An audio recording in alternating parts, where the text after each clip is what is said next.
ਸਾਰਿਆਂ ਨੂੰ ਸਤਿ ਸ਼੍ਰੀ ਅਕਾਲ ਜੀ। ਅੱਜ ਮੈਂ ਤੁਹਾਨੂੰ ਬਣਾਉਣਾ ਦੱਸੂਗੀ ਇਹ ਵਾਲਾ ਡਿਜ਼ਾਈਨ। ਇਸ ਡਿਜ਼ਾਈਨ ਨੂੰ ਬਣਾਉਣ ਦੇ ਲਈ ਸਿਲਾਈ ਉੱਪਰ 9 ਕੁੰਡਿਆਂ ਦੇ ਹਿਸਾਬ ਨਾਲ ਕੁੰਡੇ ਚਾਹੀਦੇ ਨੇ ਤੇ 5 ਕੁੰਡੇ ਵੱਧ। ਚਲੋ ਜੀ ਸਟਾਰਟ ਕਰਦੇ ਹਾਂ ਡਿਜ਼ਾਈਨ ਬਣਾਉਣਾ। ਇਹ ਡਿਜ਼ਾਈਨ ਦੀ ਉਲਟੀ ਸਾਈਡ ਹੈ ਤੇ ਇਹ ਵਾਲੀ ਸਿੱਧੀ। ਇਹ ਡਿਜ਼ਾਈਨ ਸਿੱਧੀ ਸਾਈਡ ਤੋਂ ਬਣਨਾ ਸ਼ੁਰੂ ਹੋਊਗਾ। ਪਹਿਲੀ ਸਿਲਾਈ 4 ਕੁੰਡੇ ਉਲਟੇ 1 2 3 4। ਸਿਲਾਈ ਉੱਪਰ ਇਸ ਤਰ੍ਹਾਂ ਵਲ ਪਾਵਾਂਗੇ ਜਾਲੀ ਬਣਾਉਣ ਲਈ। ਪਹਿਲੇ ਕੁੰਡੇ ਨੂੰ ਉਲਟਾ ਕੇ 2 ਕੁੰਡਿਆਂ ਦਾ ਇੱਕ ਕੁੰਡਾ ਕਰਾਂਗੇ। 2 ਕੁੰਡੇ ਸਿੱਧੇ,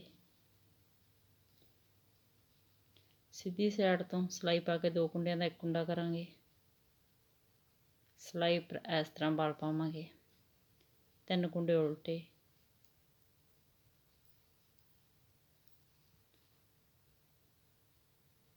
ਸਿਲਾਈ ਉੱਪਰ ਇਸ ਤਰ੍ਹਾਂ ਵਲ ਪਾਵਾਂਗੇ। ਪਹਿਲੇ ਕੁੰਡੇ ਨੂੰ ਇਸ ਤਰ੍ਹਾਂ ਉਲਟਾ ਕੇ 2 ਕੁੰਡਿਆਂ ਦਾ ਇੱਕ ਕੁੰਡਾ ਕਰਾਂਗੇ। 2 ਕੁੰਡੇ ਸਿੱਧੇ, ਅੱਗੇ ਵਾਲੀ ਸਾਈਡ ਤੋਂ ਸਿਲਾਈ ਪਾ ਕੇ 2 ਕੁੰਡਿਆਂ ਦਾ ਇੱਕ ਕੁੰਡਾ ਕਰਾਂਗੇ। ਸਿਲਾਈ ਉੱਪਰ ਇਸ ਤਰ੍ਹਾਂ ਵਲ ਪਾਵਾਂਗੇ। 4 ਕੁੰਡੇ ਉਲਟੇ,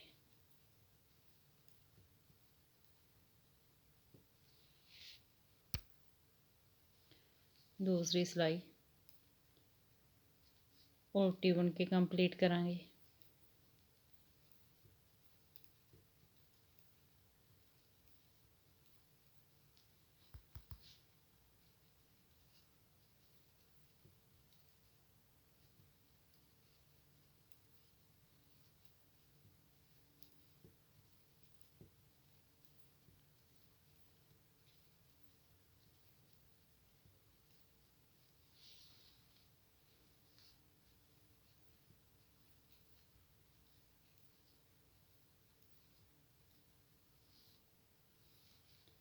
ਤੀਸਰੀ ਸਿਲਾਈ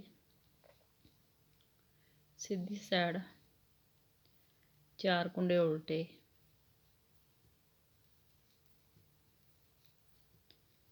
ਧਾਗਾ ਦੂਸਰੀ ਸਾਈਡ ਇੱਕ ਕੁੰਡਾ ਸਿੱਧਾ। ਸਿਲਾਈ ਉੱਪਰ ਇਸ ਤਰ੍ਹਾਂ ਵਲ ਪਾਵਾਂਗੇ। ਪਹਿਲੇ ਕੁੰਡੇ ਨੂੰ ਉਲਟਾ ਕੇ 2 ਕੁੰਡਿਆਂ ਦਾ ਇੱਕ ਕੁੰਡਾ ਕਰਾਂਗੇ। ਅੱਗੇ ਤੋਂ ਸਿਲਾਈ ਪਾ ਕੇ 2 ਕੁੰਡਿਆਂ ਦਾ ਇੱਕ ਕੁੰਡਾ ਕਰਾਂਗੇ। ਸਿਲਾਈ ਉੱਪਰ ਇਸ ਤਰ੍ਹਾਂ ਵਲ ਪਾਵਾਂਗੇ। ਇੱਕ ਕੁੰਡਾ ਸਿੱਧਾ, ਧਾਗਾ ਆਪਣੀ ਸਾਈਡ 3 ਕੁੰਡੇ ਉਲਟੇ, ਧਾਗਾ ਦੂਸਰੀ ਸਾਈਡ ਇੱਕ ਕੁੰਡਾ ਸਿੱਧਾ। ਸਿਲਾਈ ਉੱਪਰ ਇਸ ਤਰ੍ਹਾਂ ਵਲ ਪਾਵਾਂਗੇ। ਪਹਿਲੇ ਕੁੰਡੇ ਨੂੰ ਉਲਟਾ ਕੇ 2 ਕੁੰਡਿਆਂ ਦਾ ਇੱਕ ਕੁੰਡਾ ਕਰਾਂਗੇ। ਅੱਗੇ ਦੀ ਸਿਲਾਈ ਪਾ ਕੇ 2 ਕੁੰਡਿਆਂ ਦਾ ਇੱਕ ਕੁੰਡਾ ਕਰਾਂਗੇ। ਸਿਲਾਈ ਉੱਪਰ ਇਸ ਤਰ੍ਹਾਂ ਵਲ ਪਾਵਾਂਗੇ। ਇੱਕ ਕੁੰਡਾ ਸਿੱਧਾ, ਧਾਗਾ ਆਪਣੀ ਸਾਈਡ 4 ਕੁੰਡੇ ਉਲਟੇ,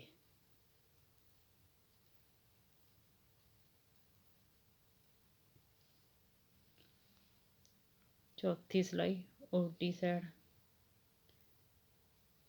ਸਾਰੀ ਸਿਲਾਈ ਉਲਟੀ ਬੁਣ ਕੇ ਕੰਪਲੀਟ ਕਰਾਂਗੇ।